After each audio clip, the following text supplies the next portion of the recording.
Okay, let's dive into this. We all have a good shortcut, right? You're scrolling through LinkedIn or ClawHub and you spot this free AI skill bundle that promises to completely automate your workflow in like seconds. It looks totally harmless, maybe even a total game changer.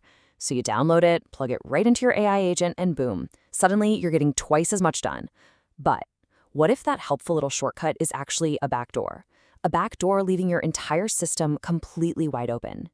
In this explainer, we're unpacking a hidden threat lurking inside free AI skills, and more importantly, figuring out exactly how to lock that door for good. So, I really have to ask you, are your free AI skills secretly spying on you? I know, it sounds a bit like a sci-fi movie plot, but this is happening right now on some of the most popular skill registries out there. We tend to think of these downloaded skills as, just simple text files, maybe a clever prompt somebody whipped up to help Claude or another agent do its job just a little bit better. But actually, scratch that. That assumption is incredibly dangerous, because these files are not just text, they are executable instructions. When you hand one over to your AI, you're literally giving it a procedure to follow, very often with automatic access to everything you have connected to your digital workspace. To put that into perspective, think about this staggering number, 1,467. Back in February 2026, the security firm Snyk ran this massive audit. They scanned nearly 4,000 publicly available skills from various registries. And out of those, 1,467 carried at least one security flaw. Over 500 had critical level issues, and 76 were confirmed absolutely 100% malicious upon human review. In fact, one single user account was caught pumping out over 40 near-identical malware skills. Academic studies have found even more crazy stuff, including a huge batch of malicious skills hiding under a secret instruction that literally told the AI, do not mention this to the user. Wild, right? But don't panic. We're going to tackle this step by step. First, we'll cover the hidden AI threat. Then, the anatomy of an attack. Third, how to protect yourself. Fourth, vetting with vetaskill. And finally, the safe AI community. Okay, section 1, the hidden AI threat. We really need to start looking at this like a modern-day digital Trojan horse.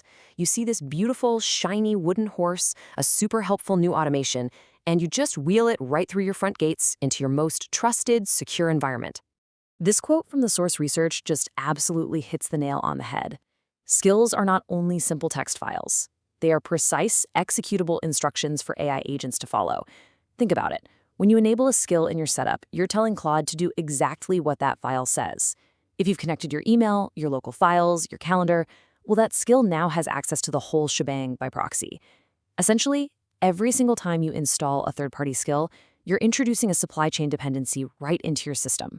You are essentially trusting a complete stranger with the keys to your AI. Section 2, Anatomy of an Attack.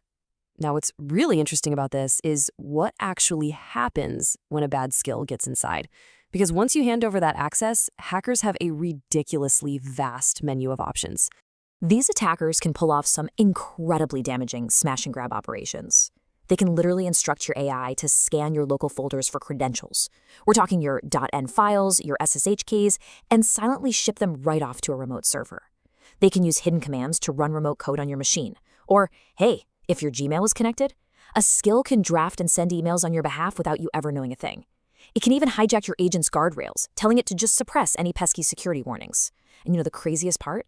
The main skill file usually looks perfectly friendly. The malicious payload is almost always buried deep down in an auxiliary script or maybe a bundled test file that just quietly ships with the rest of the code. But as terrifying as those immediate smash-and-grab attacks are, we really need to talk about the insidious long-term threats, like memory poisoning. This is where a malicious skill actually modifies your AI's persistent memory files. And doing that grants the attacker durable, totally hidden influence over all your future interactions. Just think about the gravity of that for a second. Even if you realize a skill is acting kind of weird and you delete it, the poison in the memory survives. The attacker might have injected a dormant trigger or even a self-healing instruction that tells your AI to just quietly re-download the malware later on. Deleting the bad skill files simply does not clean the machine. And then there is output reframing.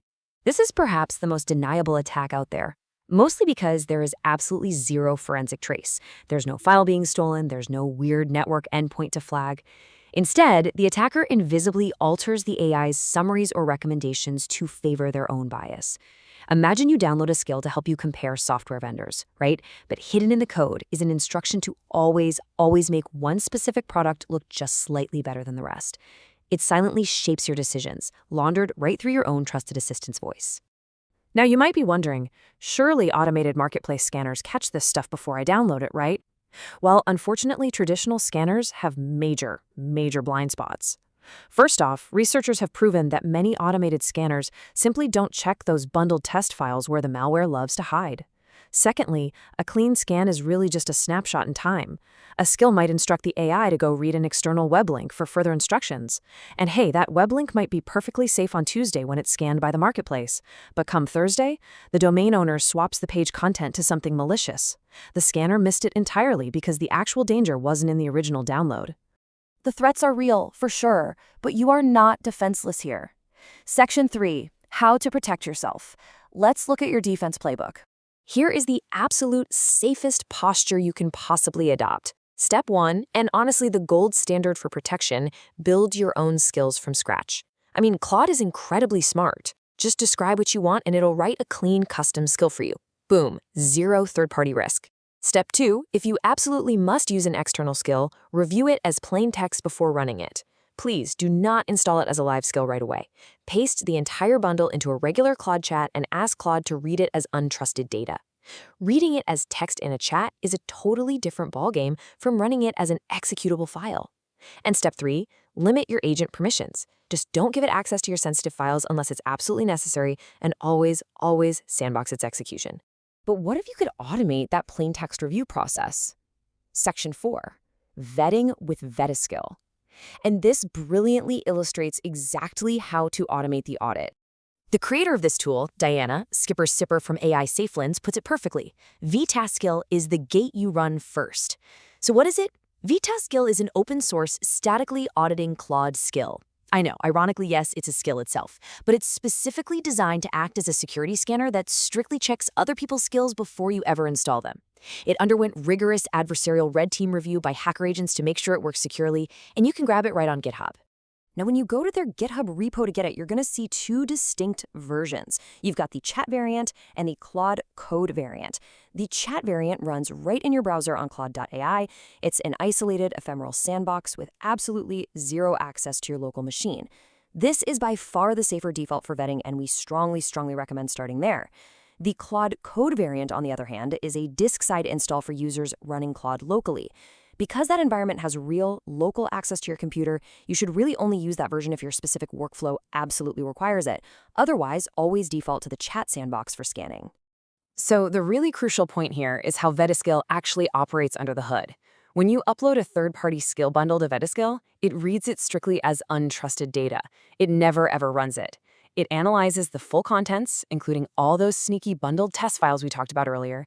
Then it gives you a clear, actionable verdict. Safe to try, review needed, or do not install. And here is the absolute genius feature. If the skill is safe enough, vetaskill doesn't just casually pass the third-party code along. It can actually rebuild a clean, safe version of the skill from the described behavior, rather than copying the stranger's code line for line. So you get all the awesome functionality without inheriting any of the hidden payloads. But having the right tools is really only half the battle. Let's move to Section 5 and see how this builds into something bigger. The Safe AI community. As the source material emphatically points out, security is a communal effort. Think about it. One of the biggest reasons malicious skills spread like wildfire is simple social proof. Someone finds a cool-looking skill, they share it on LinkedIn, and their followers download it simply because they trust the person sharing it. The original poster had no idea it was malicious, but the hackers are exploiting that exact chain of trust deliberately. That makes community awareness and education our absolute strongest defense against this stuff. And that is exactly why I highly encourage you to check out Diana, Skipper Shipper's free Skool community. It's fully dedicated to safety-first AI literacy, and it's completely free. You can join today at skool.com/safe-AI-7477. It's just a fantastic place to connect with others, share your insights, and really learn how to stay in total, absolute control of your own AI tools rather than letting your tools control you. So take a moment after this explainer to check your setups, audit your downloads, and ask yourself, are you truly in control of your AI, or is a hidden skill pulling the strings? Thanks so much for exploring this with me today. Stay curious, stay safe, and I'll see you in the next one.